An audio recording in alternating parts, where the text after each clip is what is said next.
El tema 5, máquina de inducción o máquinas asíncronas. Esta máquina es una máquina que puede operar como generador o como motor. Vamos a ver las características. En esta clase vamos a ver características generales de la máquina, su operación, la velocidad de rotación. Después vemos, en la siguiente clase vemos los métodos de arranque y el control de velocidad. Y los otros dos temas, como les había comentado, son dos clases, de uno de motor universal y los trenes de levitación magnética que están basados en la máquina de inducción. Esta máquina básicamente es una máquina como motor, es un motor muy usado. Ahí hay unos números que plantean Durán y el resto de los autores, que algo así como que 67,5% de lo que se consumen en los clientes industriales en España, y me imagino que en la época en que el libro salió, se consume por máquinas de inducción, o sea que es importante la cantidad de motores y la cantidad de consumo que tienen esos motores.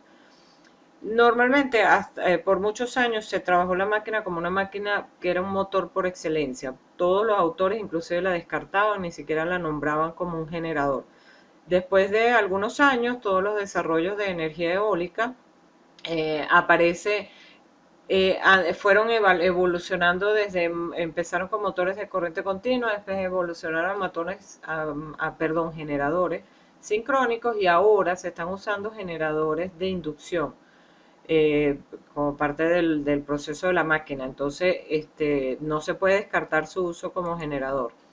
La máquina de inducción tiene la ventaja que es sencilla, es robusta, es barata, tiene, bueno, alto rendimiento dentro de los altos que pueden significar para las máquinas eléctricas.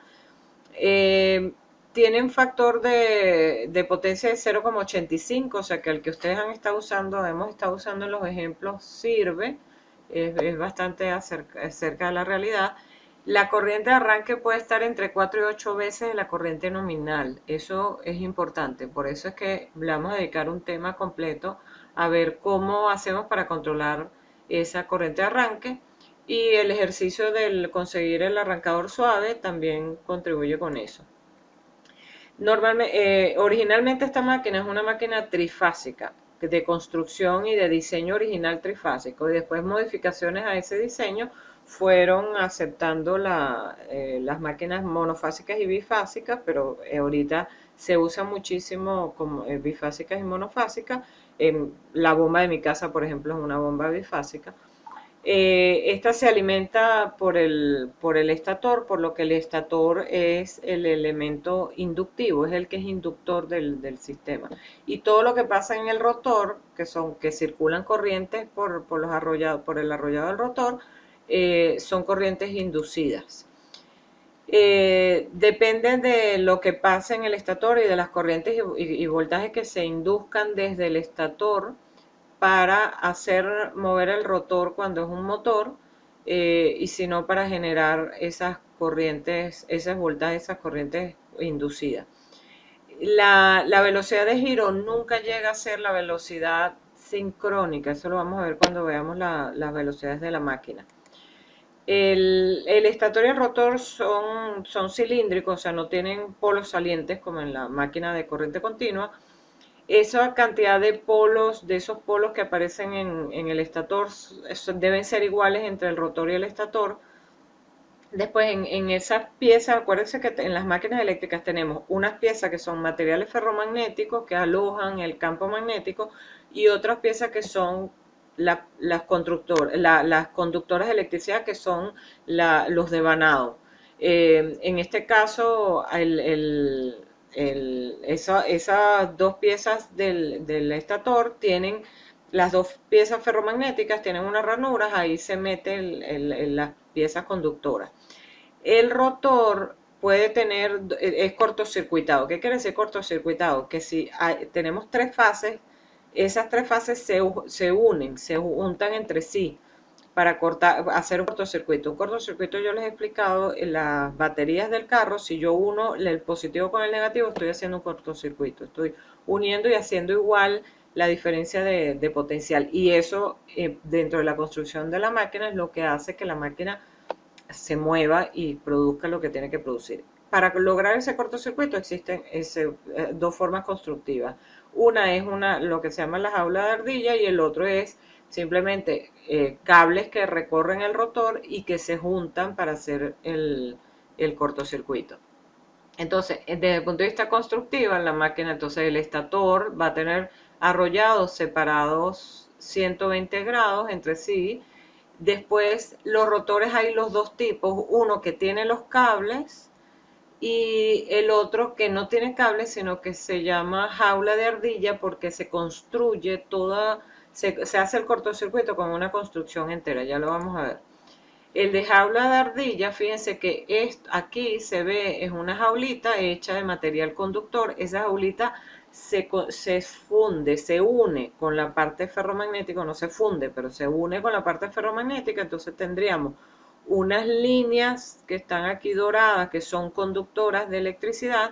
La parte gris es material ferromagnético, no conduce electricidad, y en estas barras conductoras va a pasar corriente. La otra forma es una forma un poco más tradicional que tiene ranuras. Las ranuras alojan unos cables y esos cables se conectan entre sí para formar el cortocircuito. La velocidad de rotación de la máquina, y por eso se llama máquina de inducción o asíncrona, porque la velocidad de rotación no llega a ser la referencia que es la velocidad síncrona. La velocidad síncrona es una velocidad de rotación que está directamente relacionada con la frecuencia de la red. En el caso de las máquinas de inducción, eso nunca llega a ser así, nunca se alcanza, o sea, siempre la velocidad va a ser por debajo. Entonces, fíjense, si la usamos como un generador, ¿cuál es el problema? Que vamos a generar un voltaje que no va a estar exactamente a 60 Hz, sino que va a estar por debajo siempre. Entonces, para poderlo usar como generador, después hay que nivelarlo con los 60 Hz para que alcance la velocidad si lo voy a integrar con un sistema que ya existe, un sistema eléctrico. Si es un sistema aislado, si estamos tenemos un aerogenerador para una finca, para un lugar aislado, bueno, pudiéramos trabajar con esa velocidad de rotación, con esa frecuencia que no llega a ser 60 Hz, ¿ok?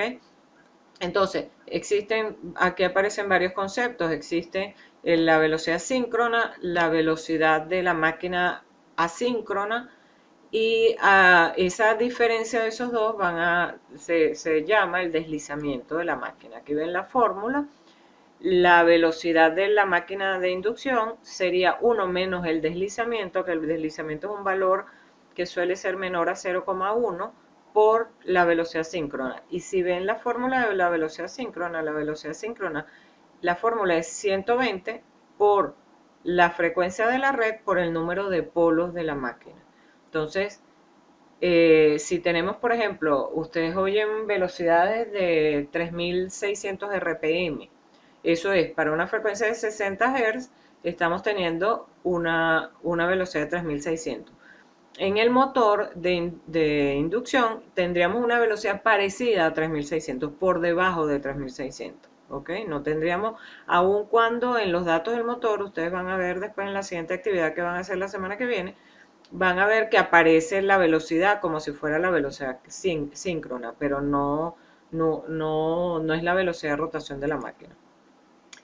La característica del par velocidad, acuérdense que el motor de inducción o cualquier motor eléctrico, en la salida, o sea, la potencia que se convirtió potencia eléctrica en potencia mecánica. La potencia mecánica se mide como torque y velocidad.